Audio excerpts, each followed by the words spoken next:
Hi friends அனைவருக்கும் என்னோட இனிய வணக்கங்கள்.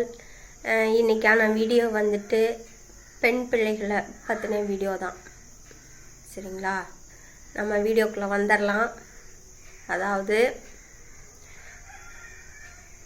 நாம் நம்ம பொம்பளை பிள்ளைக்காக 1000 சொத்து பத்தை நாம் சேர்த்து வச்சிருக்கலாம். ஆனால் கல்விங்கிற ஒரு சொத்தை பொம்பளை பிள்ளையாவே பெண்களாகவே பிறந்துட்டா கல்விங்கிற ஒரு சொத்தை நாம் ஒரு பெண் பிள்ளைக்கு கொடுக்கணும். சரிங்களா, முதல்ல இதை தாய்மார்கள் நல்லா தெரிஞ்சுக்கோங்க.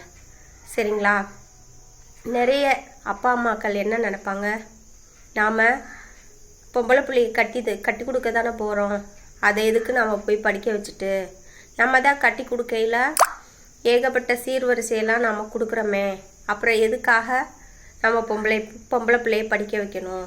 அடுத்து நல்ல வேலைக்கார மாப்பிள்ளைக்கு கொடுப்பாங்க. அப்போ அவரு கை நிறைய சம்பாதிக்கிறாங்க. நாம் எதுக்கு அந்த அளவுக்கு நம்ம படிக்க வைக்கணும் அப்படின்னு ஒரு சில தாய்மார்கள் அடுத்தது அம்மா அப்பாக்கள் நினைப்பாங்க. தயவு செஞ்சு அந்த மாதிரி நினப்பு இருந்தால் அதை கண்டிப்பாக அப்பா அம்மா எல்லாம் அந்த நினப்பு இருந்துச்சுன்னா அதெல்லாம் தயவு செஞ்சு தூக்கி போட்டுருங்க. சரிங்களா, நீங்கள் உங்கள் பொண்ணுக்கு காசு பணம் சொத்து பத்து இதெல்லாம் தேட தேவையே இல்லை.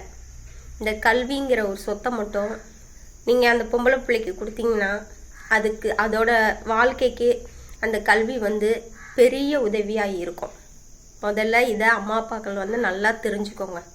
சரிங்களா, நிறைய பேர் நான் ஆல்ரெடி இப்போ தான் சொன்னேன், பொம்பளை பிள்ளைய கட்டி தானே கொடுக்க போகிறோம், எதுக்கு நாம் படிக்க வச்சுக்கிட்டு, அதாக்கா கல்யாணம் பண்ணிட்டு போனால் அவங்க புருஷன் இருக்காங்க பார்த்துக்குவாங்க அப்படிங்கிற அந்த நினப்பெல்லாம் இருக்கக்கூடாது. சரிங்களா, நாம் இப்போ ஒரு வீட்டில் ஒரு பையன் ஒரு பொண்ணு இருக்குது. நாம் பையனை நல்லா படிக்க வைப்போம், நல்ல ஒரு வேலை தேடி கொடுப்போம். ஏன்னா பையனை படிக்க வச்சா நாளைக்கு அந்த பையனுக்கு ஒரு வரன் பார்த்தோம்னா உடனே ஒரு பொண்ணு கொடுக்கணும்னாவே அந்த அம்மா அப்பா பொண்ணோட அம்மா அப்பா யோசிப்பாங்க, பையன் என்ன படிச்சிருக்கான், எடுத்தோன்னே இது தான் கேட்பாங்க, என்ன படிச்சிருக்கான், என்ன வேலைக்கு போகிறாங்க, அரசு வேலையா இல்லை தனியார் நிறுவனமா அப்படின்னு கேள்வியெல்லாம் கேட்பாங்க. அப்போ ஒரு சிலர் அரசு வேலையில் இருப்பாங்க, ஒரு சிலர் தனியார் வேலையில் இருப்பாங்க. சரிங்களா, அப்படி இருக்கிறப்ப நாம் இப்போ ஒரு சிறிய உதாரணத்துக்கு சொல்லுவோம், ஒரு தனியார் வேலையில் இருக்காங்க. அவங்களுக்கு உங்கள் பொண்ணை கட்டி கொடுக்குறீங்க. அவங்க ஒரு கம்பெனியில் ஒரு மாதம் 50,000 60,000 சம்பளம் வாங்குறாங்க. பரவாயில்ல, நல்ல சம்பளம் வாங்குறாங்க அப்படின்னு சொல்லிட்டு நீங்கள் கொடுக்குறீங்க. சரிங்களா, கல்யாணம் பண்ணி கொடுத்து ஒரு குழந்தை ஆனதுக்கப்புறம் ஒரு கம்பெனின்னா லாபம் இருக்கும் நஷ்டம் இருக்கும்.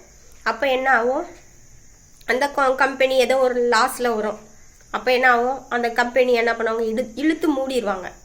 அப்போ உங்கள் மருமகன் என்ன பண்ண முடியும், அடுத்த வேலை கிடைக்கிற வரைக்கும் வீட்டில் தான் இருக்கணும். இதை அம்மா அப்பாக்கள் நல்லா தெரிஞ்சுக்கோங்க. சரிங்களா, இதே நீங்கள் கட்டி கொடுக்குற உங்கள் பொண்ணை நல்ல ஒரு வேலைக்கு போகிற அளவுக்கு நல்லா படிக்க வச்சுருந்தீங்கன்னா உங்கள் பொண்ணோட படிப்பு திறமைக்கு தகுந்தாப்புல இப்போ ஆண்களை விட பெண்களை தான் அதிகம் வேலைக்கு எடுக்கிறாங்க. அப்படி இருக்கிறப்ப உங்கள் பொண்ணு படிச்சிருந்துச்சுன்னா உங்கள் மருமகனுக்கு ஒரு வேலை அடுத்த கம்பெனியில் வேலைக்கு ட்ரை பண்ணிட்டு இருப்பாங்க. அந்த வேலை கிடைக்கிற வரைக்கும் உங்கள் பொண்ணு படிச்சிருந்துச்சுன்னா அது படித்த படிப்புக்கு எங்கே போனாலும் அதோட சர்டிஃபிகேட் எல்லாம் எடுத்துகிட்டு போனால் காட்டினா அடுத்த செகண்டே வேலை கொடுத்துருவாங்க. சரிங்களா, அப்போ நீங்கள் கொடுத்த உங்கள் பெண் பிள்ளைக்கு கொடுத்த கல்விங்கிற செல்வம் உங்கள் பொண்ணோட குடும்பத்தை காப்பாற்றும். இதை நல்லா தெரிஞ்சுக்கோங்க. சரிங்களா, அதே மாதிரி ஆண் பிள்ளைகளை வந்து எந்த அளவுக்கு படிக்க வைக்கிறீங்களோ அதே அளவுக்கு வந்துட்டு பெண் பிள்ளைங்களையும் சரிசமமாக படிக்க வைக்கணும். சரிங்களா? எதுக்கு படிக்க வைக்கணும்னு சொல்கிறேன்னா, இப்போ வந்துட்டு கல்யாணம் பண்ணிட்டு போகிறாங்க, உங்கள் மாப்பிள்ளையும் வேலைக்கு போகிறாங்க, உங்கள் மாப்பிள்ளை படிச்சிருக்காங்க, உங்கள் மாப்பிள்ளையும் வேலைக்கு போகிறாங்க, உங்கள் பொண்ணு படிச்சிருக்காங்க, உங்கள் பொண்ணும் வேலைக்கு போகிறாங்க. அப்போ 2 பேருமே வேலைக்கு போனோம்னா அந்த குடும்பம் எவ்வளோ சந்தோஷமாக இருக்கும். அதை நல்லா யோசிச்சு பாருங்க. ஒரு ஆள் வேலை செய்கிறத வந்துட்டு வீட்டு செலவு பார்த்தாலும் ஒரு ஆள் வேலை செய்கிறத வந்துட்டு சேமிப்புங்கிறதுல நாம் போடலாம். சரிங்களா? அப்படி பல வழியில் வந்துட்டு பெண் பிள்ளைகளை வந்து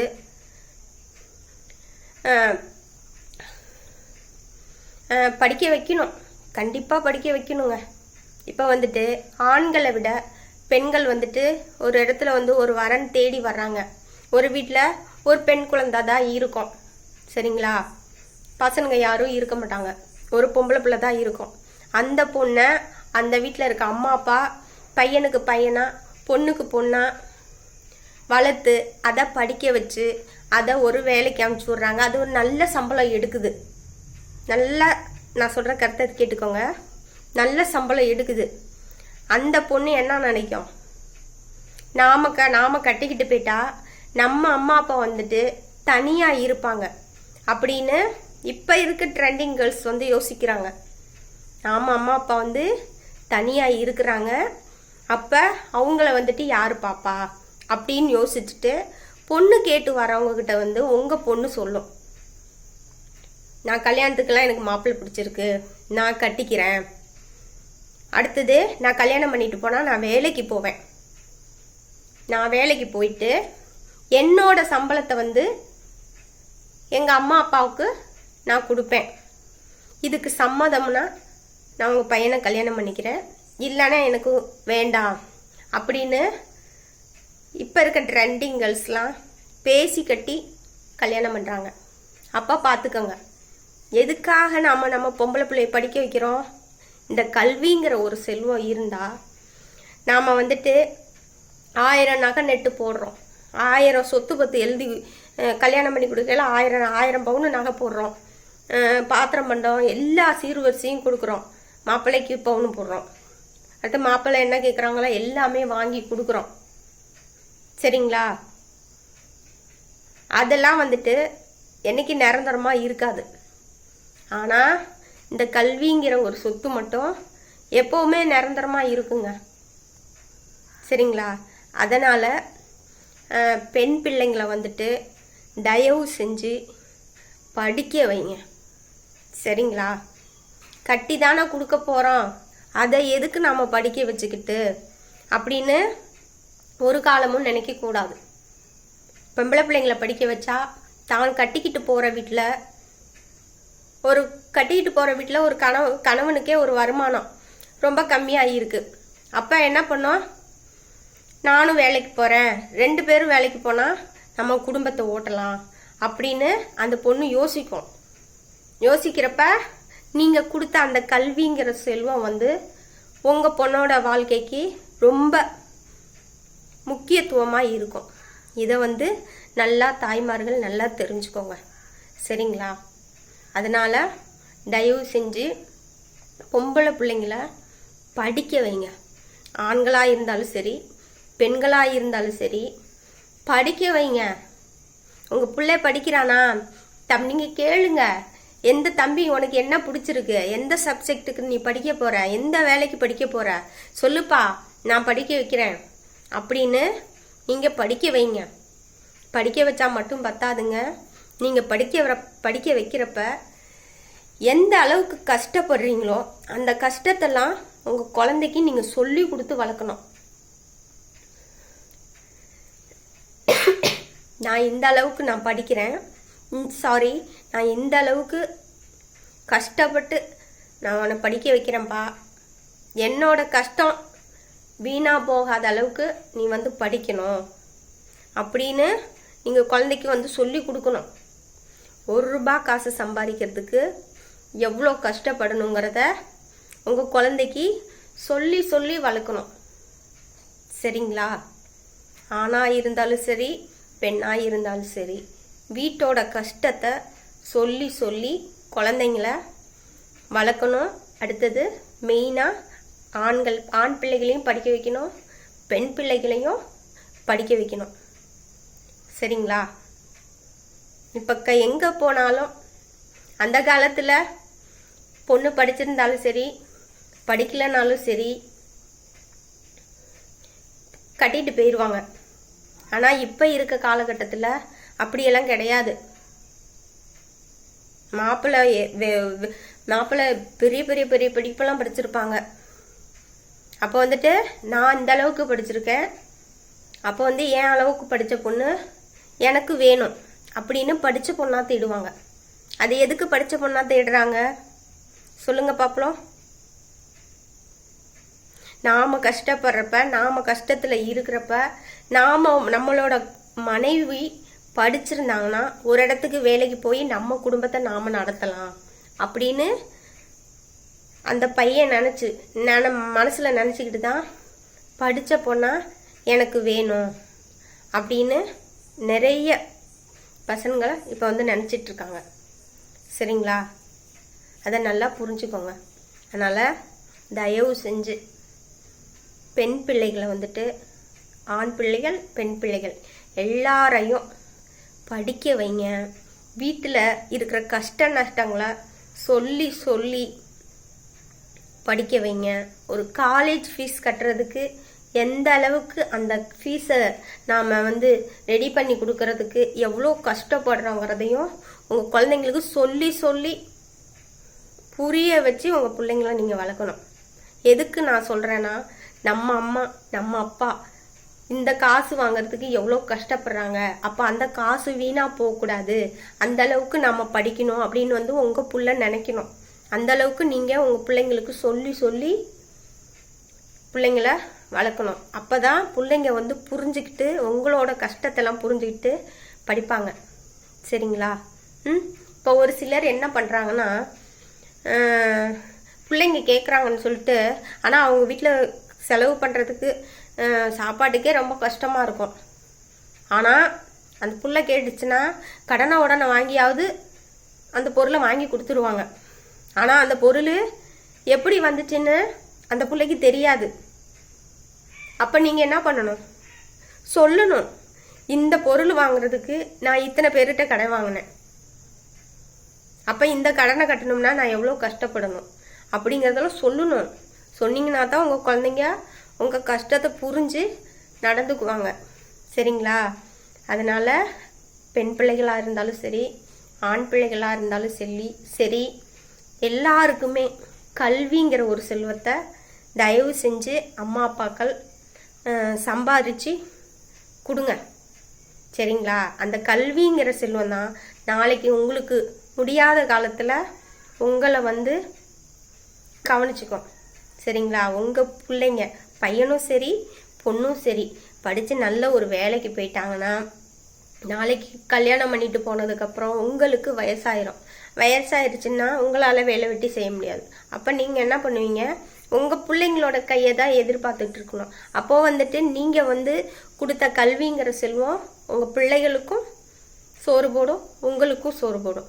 இதை முதல்ல அம்மா அப்பாக்கள் நல்லா தெரிஞ்சுக்கோங்க. அதனால் தயவு செஞ்சு பிள்ளைகள் அனைவரையும் படிக்க வைங்க. சரிங்களா? நிறைய அம்மா அப்பாக்கள் பண்ணுற தப்பு என்னன்னா, இன்னொரு தப்பு நான் சொல்லிக்கிறேன். என்ன பண்ணுறாங்கன்னா, இப்போ ஒரு பையன் 10வது படிக்கிறான். 10வது படிக்கிறப்ப அந்த பையன் வந்துட்டு எனக்கு படிப்பே வரல, எனக்கு சுத்தமாக எனக்கு இந்த பாடம் எனக்கு வரமாட்டேங்குது, இந்த பாடத்தில் நான் ஃபெயில் ஆகிட்டேன், எனக்கு படிக்கவே பிடிக்கலன்னு சொல்லுவாங்க. அப்போ வந்துட்டு நீங்கள் அம்மா அப்பா என்ன பண்ணணும்?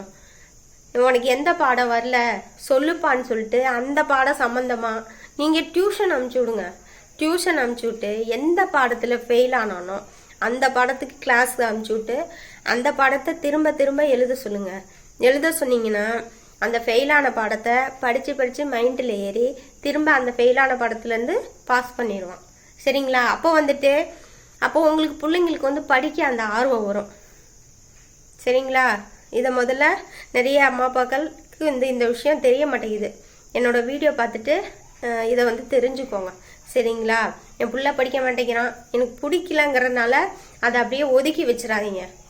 சரி விடுங்க, அவனுக்கு படிக்கிற திறமை இல்லை, சரி விடு, ஒரு கடைக்கு வேலைக்கு போகிறான், ஒரு 4000 5000 சம்பளம் கொடுக்குறாங்க, போதும், இதை வச்சு நம்ம பார்த்துக்கலாம் அப்படின்னு ஒருபோதும் அம்மா அப்பாக்கள் வந்து நினைக்கக்கூடாது. சரிங்களா? எந்த பாடம் வரலையோ அந்த பாடத்தை திரும்ப திரும்ப படிக்க சொல்லுங்கள். படிக்க சொல்லி அதே பரீட்சையை திரும்ப எழுத சொல்லி திரும்ப உங்கள் குழந்தைய வந்து வளரத்தான் வைக்கணுமோ தவிர உட்கார வைக்கிறதுக்கு அம்மா அப்பாக்கள் வந்து முயற்சி பண்ணாதீங்க. சரிங்களா? என் கண்ணுப்படையே நான் நிறைய குழந்தைங்கள பார்த்துருக்கேன். உங்கள் பையன் எத்தனாவது படிக்கிறான்? 10வது முடிச்சுட்டு தான் வீட்டில் தான் சுற்றி தலைறான், தான் அந்த ஆட்டோ ஓட்ட போகிறான், தான் அந்த வண்டி ஓட்ட போகிறான், அது ஓட்ட போகிறான், இது ஓட்ட போகிறான் அப்படின்னு நிறைய அம்மா அப்பாக்கள் சொல்கிறாங்க. அதெல்லாம் கேட்கல எவ்வளோ கஷ்டமாக இருக்குது சொல்லுங்கள் பார்ப்போம். படிக்கணும், கஷ்டப்பட்டு படிக்கணும். படிக்கணும்னு மட்டும் பத்தாது, கஷ்டப்பட்டு உங்கள் பிள்ளைங்கள படிக்க வைக்கணும். அது நம்ம அம்மா அப்பாவோட கையில் தான் இருக்குது. சரிங்களா? அதனால் நான் சொன்ன கருத்தெல்லாம் கண்டிப்பாக உங்களுக்கு பிடிச்சிருக்கும். அதனால் ஆண்கள் பெண்கள், ஆண் பிள்ளைகள் பெண் பிள்ளைகள் அனைவரையும் படிக்க வைங்க. படிக்க வச்சு கல்விங்கிற ஒரு செல்வத்தை வந்துட்டு உங்கள் குழந்தைங்களுக்கு கொடுங்க. அது உங்கள் குழந்தைங்களோட வாழ்க்கைக்கு துணையாக இருக்கும். மீண்டும் அடுத்த வீடியோவில் சந்திப்போம். அடுத்தது நான் சொன்ன கருத்து உங்களுக்கு கண்டிப்பாக பிடிச்சிருக்கும். என்னோட வீடியோ ஷேர் பண்ணுங்கள், லைக் பண்ணுங்கள். எதுவும் டவுட்டாக இருந்தால் கமெண்ட் பண்ணுங்கள். தேங்க்யூ.